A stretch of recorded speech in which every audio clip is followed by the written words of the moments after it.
제목을 보시면 뭐 사회학자들이 보는 현대 미술이라고 되어 있습니다. 뭐 그것만으로도 바로 설명이 되기는 하긴 할 거예요. 근데 제가 그렇게 뭐 큐레이터도 하고 이론도 공부하고 뭐 아예 화가로 했었다고 말할 수 있을까요? 1년 동안 전시회 2번 정도 화가로서도 있었고 했었는데 그렇게 이 예술가라는 직업이라고 할까요? 저는 저 때부터도 직업이라고 불렀어요. 근데 그것이 저희 선생님들한테는 어떻게 화가를 직업이라고 부를 수 있느냐라고 했던 그 시대에 학교로 다녔기도 했었고 멋있으니까 화가가 되고 싶었는데 저는 근데 어떤 분들은 화가가 너무 멋지지 않은 건 거예요. 그리고 또 어떤 작업이 아름답다. 이 작가는 천재다 하는데 저는 동의를 할 수가 없는 거예요. 그래서 이게 뭐지? 내가 예술을 너무 이해를 못하나? 라는 생각이 옛날부터 있었고요. 근데 사회학을 공부하면서 이러저러 하구나. 이 예술이 돌아가는 거가 어떻게 작동하는 거가 사회가 돌아가는 거 이런 식으로 맞물렸구나를 이제서야 조금씩 깨달아 가고 있습니다. 그래서 제가 잘 아는 거 그리고 저의 관심사를 같이 나눠볼까 하고 있습니다.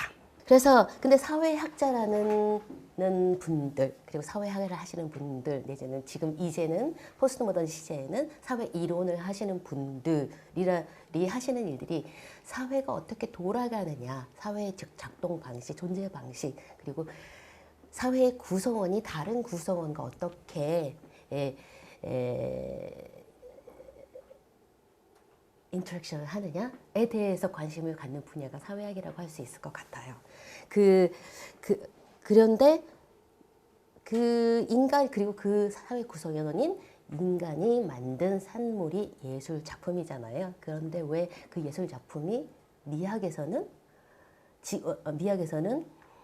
자율성을 가져야 된다라고 얘기도 하고 그리고 아까 방금 말씀드렸듯이 예술가를 어떻게 감히 직업이라고 할 수가 있느냐. 지금 근데 그런 말이 전혀 이상하지 않지요. 저 때는 그랬어요. 라고 얘기를 하잖아요. 그렇기 때문에 특히 현대에서 영향력이 있는 사회학자, 철학자 4명을 이론들을 좀 개괄이기도 하고 그분의 기본적인 어떤 그 시각을 일단 소개를 하고 그분들의 시각에 준거해서 예술 작품 그분들이 어떤 예술 작품을 언급을 했었었고 그리고 이분들의 이론을 드러내는 예술 작품은 어떤 것이 있는가를 같이 감상을 하면서 이분들의 이론들을 좀 더 심화하게 해서 설명을 해보려고 하는 게 오늘의 이번 강의입니다. 물론 모든 분들이 사회학자이긴 하지만 이분들이 생각하는 바가 다를 거 아니에요. 그럼에도 불구하고 이분들이 사회 구성원인 인간을 그 철학이나 뭐 사회학에서는 이를 주체라고 부르잖아요. 주체를 어떻게 생각을 하는가, 이 사람의 인간관이 뭔가, 그리고 이 사람들이 세계관이라고 하면은 뭐 이 세계가 어떻게 이루어져 있나, 그 세계의 스트럭처가 뭐고, 아니면은 사회 구조와 계층은 어떻게 생각을 하고 있느냐. 그런 이분들이 각자 가진 설정을 서로 비교를 해본다면 이분들의 차이도 또 잘 비교가 될 것이고, 이분들이 아이디어가 뭐 2시간 만에 어떻게 강의 2번으로 이분들이 몇십 권을 쓴 책을 다 이해를 할 수 있겠어요. 그러니까 이분들의 기본적인 빅픽처를 좀 볼 수가 있는 우리의 기준자가 될 수 있지 않을까 생각을 하고 있습니다. 그리고 그 다음에 그런 식으로 예술도 같이 감상을 할 거고요. 그렇기 때문에 먼저 이분들이 현대의 영향력을 있는 사회학자분들이잖아요. 그러려면 이분들이 비판을 하고 나서는 내지는 이분들이 토대로 삼고 있는, 사실은 모든 분들이 이렇게 비판을 하시는 분들입니다. 왜냐면 사회학자니까요. 사회학자인데 예술의 자율성이 있어야 돼라고 얘기하는 미학이 예쁘게 보일 리는 없지요. 그래서 모든 분들이 비판을 하시는데, 그래서 그렇다면 이분들이 비판을 하는 근대의 미학들이 뭐냐라는 걸 일단 또 개괄을 해야지 여기에서 어떻게 이 사람들이 비판을 한다라는 얘기가 나눠질 수 있을 것 같아요. 이런 얘기를 많이 들으셨을 거예요. 방금도 말씀드린 자율성 하면 다 어떤 의미인지 다들 끄떡끄떡 하시고 계시는데 그 얘기를 다시 반복할 거예요. 근대 미학 그 가장 대표적인 것이 뭐 바로크 뭐 다 있지만 다 유미주의라고도 보통은 대표가 되기는 하죠. 바로크니 뭐 로코코니 뭐 또 뭐가 있을까요? 낭만주의니 고전주의니 뭐 어떤 여러 가지가 있긴 한데 다 근대 미학에 포함이 되는 것이고, 이 사람들이 되게 얘기를 하는 것은 특히 유미주의가 얘기하는 것은 예술을 위한 예술이다라는 말씀을 많이 들었을 거예요. 예술 그 자체로 가치가 있는 것이지 예술이 정치적인 목적이나 정치, 경제, 종교적인 목적에 사용되어서는 안 된다라고 주장을 해왔습니다. 그거에 뭐 동은 동의어라고 얘기를 할 수가 있는 게 예술의 자율성이잖아요. 그래서 이분들이 얘기를 하시는 거는 뭐 비슷한 말이에요. 순수한 미적 경험은 그 실제성이나 유용성 혹은 도덕성과 같은 외적 목적과 관계없이 심리적 대상을 사실관식 관조하는 것에 있으며 자율성을 지녀야 한다. 이게 칸트가 한 얘기인데요. 뭔 말인지 잘 문장이 별로 이쁘지는 않네요. 그래서 그러면 일단 칸트를 먼저 얘기를 해야 되지 않을까 싶습니다. 칸트를 선험적 관념론이다라는 얘기도 하고, 그리고 어떤 사람은 이 칸트를 인식론이다라고 얘기도 하고, 어떤 사람은 관념론자다라고 얘기를 하기도 합니다. 그런데 제가 이해하는 칸트를 완전히 읽지도 못했고 잘 모르지만 제가 읽은 그 부분에서 제가 이해한 바는 이 사람이 인식론으로 이해하면 일종의 컴퓨터 프로그래밍처럼 생각을 하면, 인식론이다 하면 커그니션 프로세스라고 하면 좀 더 편할 것 같아요. 그러니까는 사람이 컴퓨터라고 생각을 한다면 컴퓨터가 센싱을 하고 어떻게 알고리즘으로 프로세싱을 하는가를 인식 과정이다라고 얘기를 한다면 그리고 그러한 시점으로 칸트를 저는 이해를 했는데, 그런 식으로 이해를 하면 그것도 참 저는 그게 더 쉬웠었어요. 이게 뭐 한목적적 무목적성이 뭐 어쩌고 뭐 하면은 저는 그때부터는 머리가 하얘지거든요. 그런데 이 칸트가 생각을 하는 그 인식하는 과정에 대해서 얘기를 하는 방식을 보면은 4가지 기본 테이블이 있다고 합니다. 그리고 그걸 4가지의 계기라고도 얘기를 하는데요. 네, 뭐 그거가 여기 보시는 quality, quantity, relation, mode라고 합니다. 그거를 방금 말씀드린 것처럼 사람을 컴퓨터라고 생각을 하고 센스가 달려 있고 그 컴퓨터 안에 CPU도 따로 있고 라는 식으로 생각을 하면 조금 더 이해하기가 더 저는 되게 좋은 메타포가 되는 것 같아요. 일단 quality라는 것은 한 대상인 거죠. 자, 인간 자신을 주체라고도 얘기를 하고요. 인간이기도 하고요. 주체가 있지만 타자라고도 얘기를 하고 다른 사회적 구성원이기도 해요. 근데 그 타자라는 게 항상 사람만은 아니에요. 일단 걔 물건일 수도 있어요. 그거를 철학에서는 대상이라고 합니다. 그 대상을 바라볼 때 일단 대상을 단수예요. 이게 단수가 갖고 있는 퀄리티라는 거가 있을 거예요. 얘 퀄리티를 생각을 하면은 얘는 유리고 쇠 부분도 있고 물이 있고 물이 찬물이기 때문에 얘의 온도도 이 대상의 온도도 20도쯤 될까요? 어쨌든 그러한 퀄리티를 가지고 있을 겁니다. 그리고 이게 퀀티티라는 거는 한 개도 아니고 여러 대상들의 합이 있는 건 거잖아요. 그랬을 때 그것의 관계가 relation이 뭐냐면은 그렇기 때문에 이 컴퓨터가 내지는 인간이 이거를 받아들인 데에는 다양하다라는 거를 생각을 하는 거가 퀀티티입니다. 그리고 그것이 어떤 관계를 갖느냐는 무목적성 얘기했죠. 여기 목적성이라는 거 다시 얘기를 안 할 수는 없는데 이것이 만들어진 이유 같은 것들이 있고 의도가 있을 것이다. 그것과의 관계를 공통감이라는 것이 이 사람들에게 있기 때문에 어느 정도 서로 할 수가 있을 것이다. 그 어떤 대상에 대한 판단이 합의가 가능할 것이다. 그런데 그것이 양태 모드에 있어서는 정작 그 알고리즘이 어떻게 프로세싱이 되는가를 얘기를 합니다. 그 프로세싱이 어떤 거냐면은 자유유희라는 게 있는데요. free play라고 얘기를 합니다. 칸트는. 근데 그 칸트는 그것이 뭐냐면은 어떤 목적성이 있고 어떤 무엇이 만들어진 대상이 있습니다. 이거는 얘가 제가 물을 마실 수 있게 하기 때문에 한 목적성이 있다. 그래서 더 좋다 나쁘다의 얘기가 아니라 얘는 이 물을 내가 맹물을 좋아하기 때문에 이게 더 가치가 있다라는 판단을 내릴 수가 없다라고 얘기하는 거예요. 칸트는. 얘는 객관적인 어떤 퀄리티가 얘 나름대로 있을 것이다 라고 얘기를 합니다. 그렇기 때문에 유미주의에서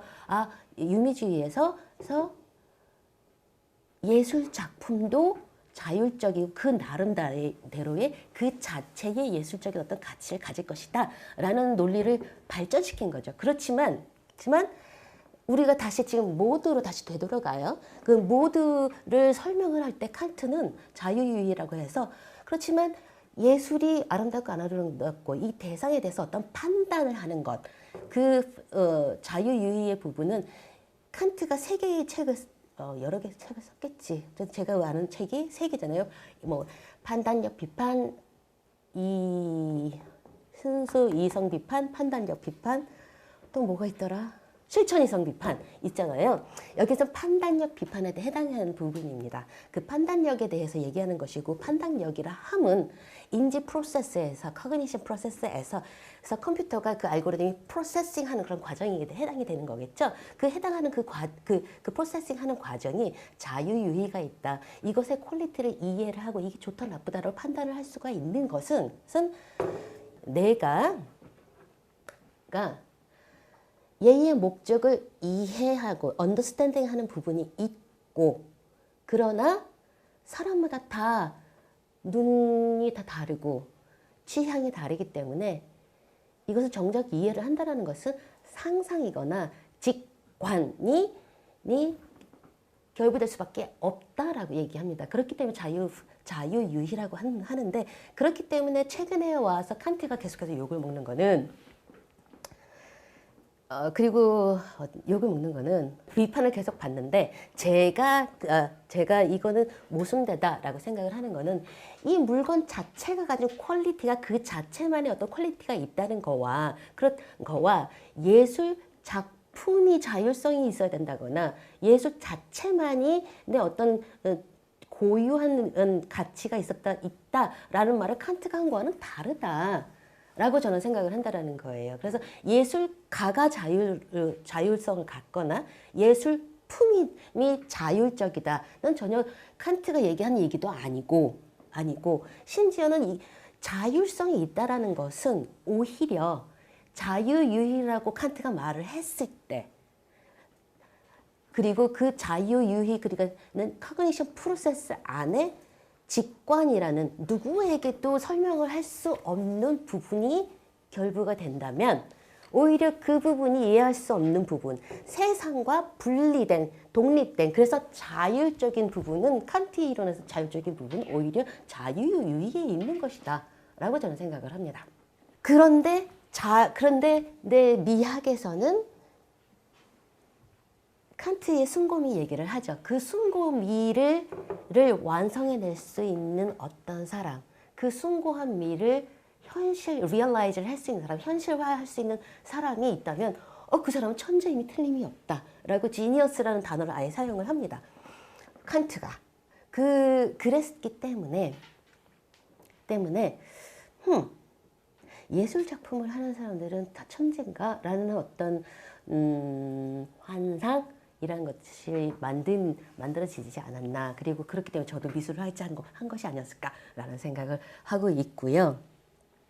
그렇지만 그 칸트라는 사람이 계몽을 처음 시작한 사람이기도 했고, 그리고 그 당시부터가 아니죠.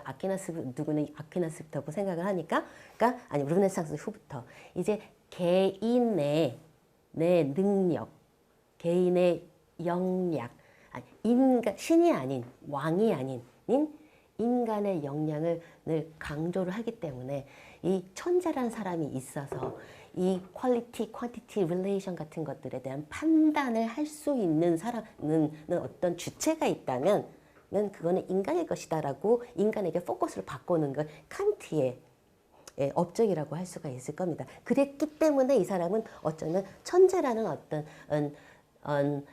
상징적인 주체가 필요하지 않았나라는 생각이 들기도 하고요. 칸트가 관념론자다 내지는 인식론자다라고 얘기를 했다면은 그 칸트의 정반대에 있는 사람은 보통은 유물론자다라고 얘기를 하잖아요. 그렇기 때문에 거의 동시대에 살았던 칸트와 거기에 대립항으로서의 마르크스가 예술에 대해서 어떤 언급을 했나를 한번 살펴보는 것도 좋을 것 같아요. 왜냐하면 관념론의 정반대인 거가 유물론인 것 같지만 뭐 어떤 면에서 그게 당연히 진실이겠지만 제가 생각을 했을 때는 그리고 지금 이 몇백 년이 지난 후에 되돌아보니 그래도 마르크스도 똑같이 근대 사람이었긴 마찬가지였구나 라는 생각이 듭니다. 왜냐하면 여러 가지 이유가 있는데 마르크스가 사실 예술에 대해서 많은 언급을 거의 하지 않았습니다. 그리고 특히 자본론에서는 특히나 예술에 대해서 언급을 하지 않겠다고 얘기를 합니다. 왜냐하면 우리가 이런 상품에 있어서 이게 디자인적인 요소냐 아니면 예술적인 뭔가가 있느냐 없느냐 라는 거는 되게 애매하죠. 그거의 가치의 고하를 막론하고 이것이 여기에서 어떤 부분이 까지는 예술적인 퀄리티니까 그거는 얼마를 값을 매겨야 되고 하는 거는 너무 미미한 양이다. 특히 근대에서는 그렇게 미미한 양으로 간주를 했고 그렇기 때문에 시장에 포섭되는 것. 일단 이것이 예술로 만들어졌는지 아니면은 생활용품으로 만들어졌지만 어떻게 만들어졌건 이것이 일단 시장 안에 들어와서 마르크스가 생각하는 경제의 시장이라는 것에 포섭이 되지 않기 때문에 포섭이 되는 만큼의 노동만 얘기를 하겠다라고 얘기를 했습니다. 그런 동시에 이 사람이 또 그렇다고 해서 예술이라는 거에 대해서 없다라고 얘기한 게 아니라 예술을 표현하기를 어떤 식으로 표현을 했냐면 작곡과 같은 진정으로 자유로운 노동은 동시에 무척 진지하고 대단한 노력을 요구하는 것이다. 저자는 그가 아이디어를 생산하는 한 생산적이라고 할 수 있으나 그가 작품을 출판하는 출판사를 배부르게 하는 한에서는 그를 자본주의 하에서의 임금 노동자라고 할 수 있다. 라고 합니다. 그렇다는 거는 일종의 천재적인 딱히 어떤 경제적인 용어나 맥락으로 말을 할 수가 없는 어떤 부분이 있다. 그걸 정신노동이라고 이 사람은 얘기를 했었고 그 정신노동이라는 게 있고 그것이 가치가 있다. 그 어떤 가치가 있냐면 진정으로 자유롭다고도 얘기를 했었고 아주 아이디어를 생산하는 생산적인 어떤 노동이다 라고 얘기를 했습니다. 그거는 단지 그 당시에 자본가가 착취하는 시간에 비례하는 어떤 공장에서의 노동과는 다른 어떤 카테고리에 그 노동이 있다고 이 사람이 마르크스는 인정을 한 것이고요. 그것을 얼마만큼이나 더 높게 생각했느냐는 알 수가 없으나 이거를 폄하하거나 아니면 가치가 없는 거로 없다고 생각하지는 않은 것을 이런 표현을 통해서 우리는 유추를 할 수가 있을 겁니다.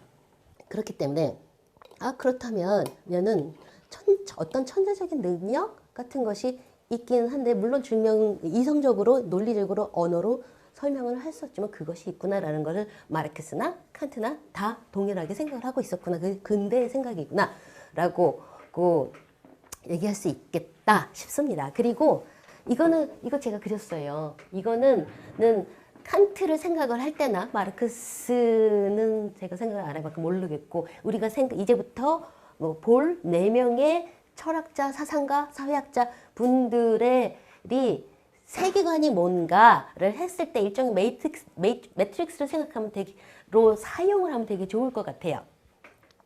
어쨌거나 우리가 사는 세상이 이렇게 생기지 않았느냐라고 생각을 해봤으면 좋겠어요. 자, 계속해서 이 그림을 보여드리긴 할 텐데요.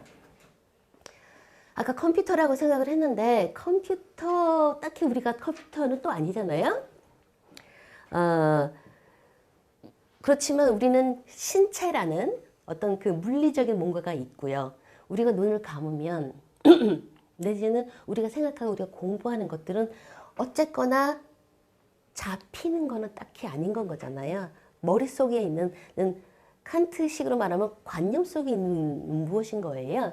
그렇지만 우리가 물이라고 얘기를 할 때 어느 정도 소통이 된다면 물이라는 것은 정말로 물이라는 관념은 이 현실 세계에 있다라고 말을 할 수도 있을 겁니다. 그렇기 때문에 모든 상상의 영역이라고 해서 우리가 여기 밑에는 현실 세계고 여기는 관념의 세계라고 합시다. 그렇다고 해서 현실 세계와 무관한 것만은 아니다. 그런 영역이 있더라. 그리고 그런 중에도 칸트의 경우는 아까 말씀드렸던 관념론인데 그것이 선험적 관념론이라고 부르잖아요. 그게 왜 그 사람의 논리를, 그 사람의 철학을 선험적 관념론이라고 하냐면 그 사람은 선험적, 우리가 존재하기 이전부터 이미 이전에 초월적인 어떤 영역에 있었다. 그리고 우리는 그것을 인간 해방이라는 단어를 안 쓴 것 같습니다. 그 사람이. 오케이. 이제 초월적인 어떤 세계를 향해서 언젠가는 인간들이 같이 어딘가는 도착할 거야. 그것이 초월적인 세계야. 그리고 초월적인 어떤 관념은 우리가 현실에서 사용할 수 있어야 돼. 그래서 이런 어떤 초월적인 거, 예를 들면은 천재 같은 예술이란 것이 현세에도 영향을 미치는다. 그래서 어떤 이런 진리란 이거를 이 사람 글쎄요. 이 말의 표현을 다시 한번 생각을 해보겠습니다. 글쎄요. 그전에는 글쎄요. 다 상상이긴 하지만 우리가 보통 소문이라던가 나는 이렇게 생각해, 너는 이렇게 생각해 라는 걸 독서라고 얘기합니다. 이거는 증명이 안 된 어떤 건 거죠. 그렇지만 그 중에서도 물론 권위가 있을 수는 있겠고 어쩌면 진리의 권위까지 가질 수 있긴 하겠지만 진리가 현실 세계에 정말로 있느냐 없느냐 그 실제론 논쟁을 찾아보시면은 좀 더 자세하게 아실 수 있을 것 같은데요. 있느냐 없느냐는 사람마다 조금씩 그 설정이 다른 거예요. 근데 그 진리가 초월적인 어떤 위치에 있고 그만큼의 권위를 가진다라고 생각을 하는 게 칸트였기 때문에 초월적 선험적 관념론이라고 얘기를 하는 거고요. 하는 것이고 그렇지만 그리고 우리가 말했었던 대상에 해당되는 건 거고 그거를 오브제라고도 부르기도 합니다. 그렇지만 사람도 오브제라고 해서 대상이라고도 얘기를 하기도 하고요. 이 사람을 서브젝트라고 얘기를 하긴 해야 되겠죠. 그래야지 주체 그리고 타자 그러니까 the other라고도 얘기를 하기도 합니다. 그래서 이러한 진리라는 것이 분명히 있고 그건 너 권위가 있어라. 그리고 그걸 잘 우리는 모두 다 따라야 돼라고 생각을 한다면은 그 진리라는 어떤 내용을 나의 대타자, 나의 주인, 은으로 삼는 경우를 요거에 해당된다고 할 수가 있을 것 같습니다.